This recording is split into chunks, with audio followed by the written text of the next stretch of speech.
Lo importante es que hay que establecer si estos notarios están participando en una forma voluntaria en este esquema o en verdad ellos también son víctimas, en donde mediante amenazas los están empujando a que ayuden al crimen organizado a legalizar sus propiedades. Si hay notarios, obviamente, que pueden ser coercionados a realizar un acto o dar fe de una situación. Y por otro lado, también pudiera haber alguna alianza en un momento dado. El tema creo que es grave, por eso precisamente la ley los contempla. Además, no es un problema nacional, es un problema mundial. El Grupo de Acción Financiera Internacional, del que México es miembro, recomienda por eso que los notarios sean sujetos obligados de esta ley. Nosotros como colegio tenemos la preocupación por la seguridad, la integridad física de los notarios y también por que ese tipo de actos no lleguen a realizarse aquí en el Distrito Federal. Es de veras muy difícil imaginarse que un profesionista, una persona que le ha dedicado tiempo y dinero para sacar un título universitario sea parte de estos grupos del crimen organizado. Pero sí los hay. Y hay otras profesiones, además el de notario, que están apoyando a estas organizaciones. Por ejemplo, los abogados, ellos son los que hacen las negociaciones con las víctimas del secuestro. Específicamente en el caso del secuestro de mi hijo, hubo una abogada entre todos los que contrataron los secuestradores que se convirtió en coadyuvante para evadir la ley, pero además para fabricar pruebas. Esto es, presentaban documentos falsos, llevan a cabo actos diversos con tal de exonerarlos de la responsabilidad.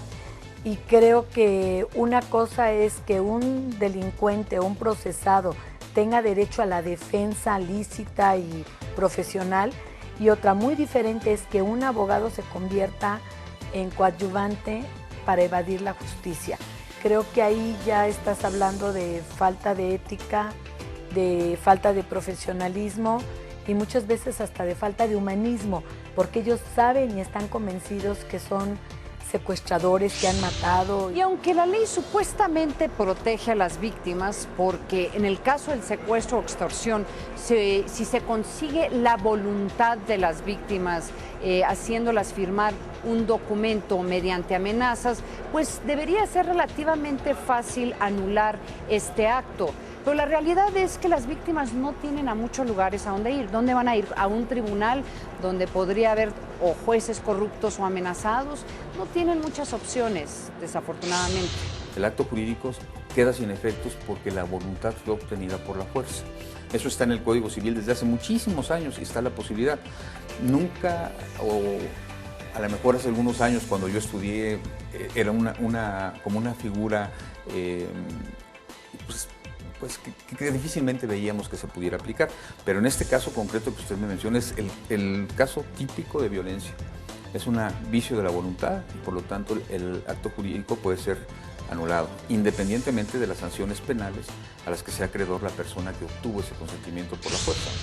Según algunas fuentes nos señalaban que hay una veintena de investigaciones en contra de despachos de abogados y notarías en el norte del país que podrían estar íntimamente vinculados con los Zetas y el Cártel del Golfo. Y ojalá que puedan no solamente arrestar a estos profesionistas que ahora se dedican al crimen organizado, sino poder devolverle a las víctimas sus bienes. O sea, ya una vez el ser víctima de secuestro es terrible, pero luego estar desprotegido no solamente de las autoridades, sino no tener acceso a sus bienes es de veras una gran pesadilla.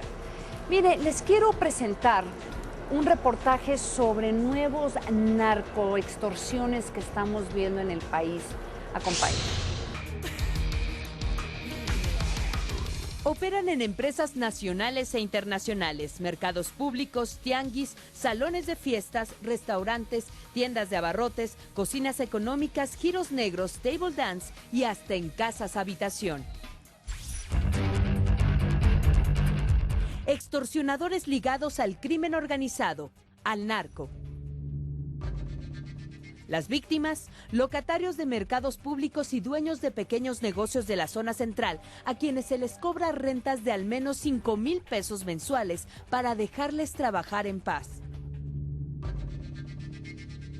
Los empresarios de estas regiones denunciaron que las organizaciones criminales les cobraban por permitir su permanencia en el país.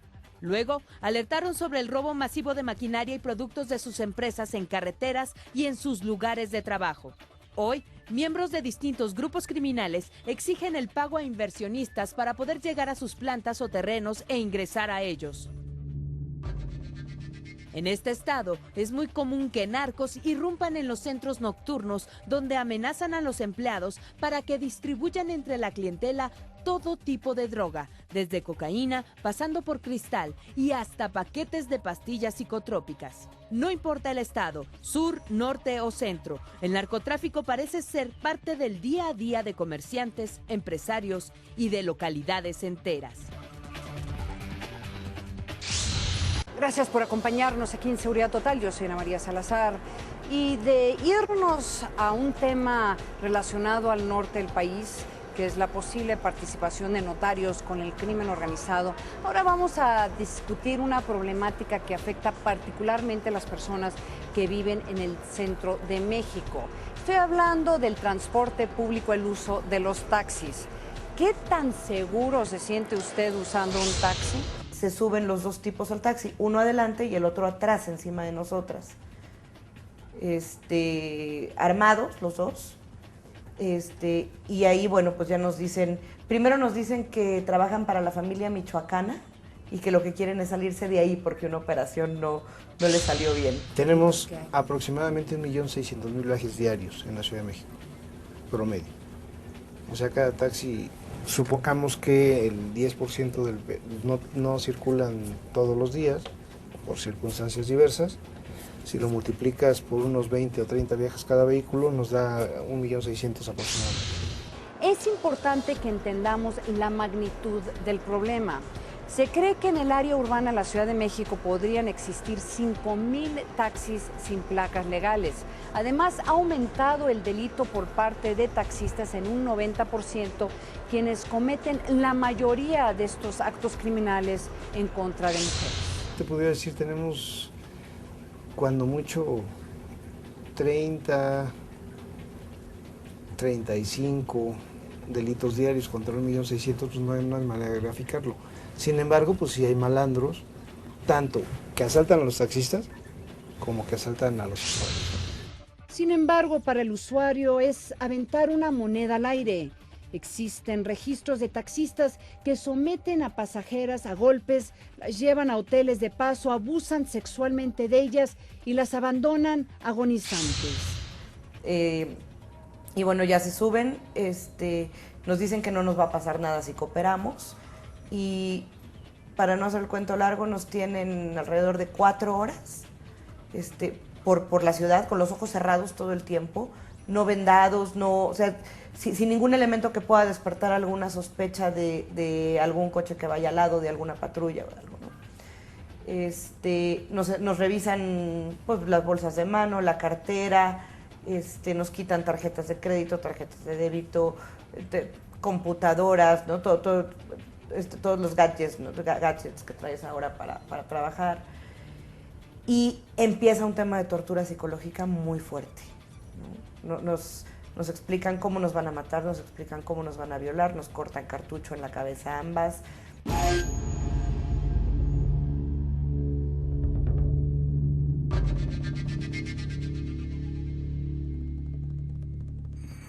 A mí con un aparato de toques me dan toques.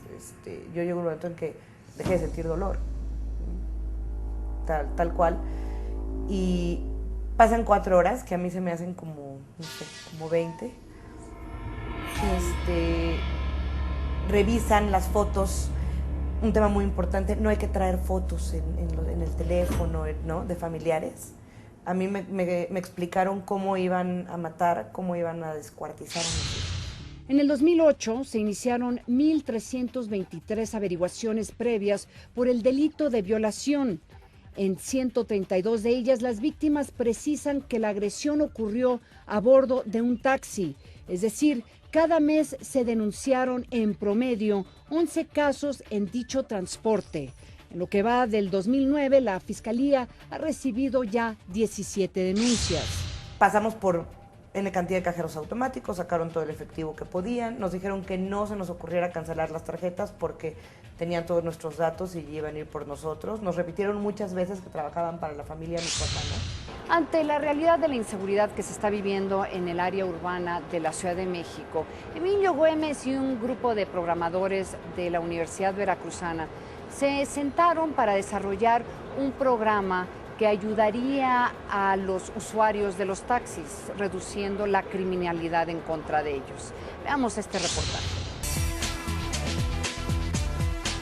Tecnología y seguridad están disponibles en una nueva aplicación, Taxi Aviso, un software desarrollado en la Universidad Veracruzana por Emilio Güemes, y el cual sirve para que el usuario pueda consultar si el taxi que está por abordar se encuentra en registro. Con solo teclear los números de las placas del vehículo de una base de datos de 110,000 taxis, el interesado obtendrá de inmediato el aviso de si esa placa se encuentra en regla ante las autoridades correspondientes. Además, permite que mediante las redes sociales como Facebook y Twitter y el correo electrónico se notifique a los conocidos de cada usuario que se está utilizando el taxi. El objetivo es crear una base de datos que se alimente por la información de la misma comunidad respecto de si la unidad se encuentra limpia, si el servicio es amable o si la ruta fue la adecuada. Finalmente, a pesar de este esfuerzo tan interesante por estos programadores de la Universidad Veracruzana, yo creo que hay pasos básicos que uno debe de tener para poder usar un taxi en una forma segura. Lo primero, tener a la mano las placas, que es lo fundamental, que revisen que traigan un tarjetón a la vista, el tarjetón grande que tienen en la parte trasera del vehículo, en el lado derecho. Y es muy importante que tengan el número de placa. Eso nos ayuda demasiado porque nosotros tenemos un padrón actualizado de todos los concesionarios, lo cual nos permite identificar de manera inmediata ese tema, ¿no?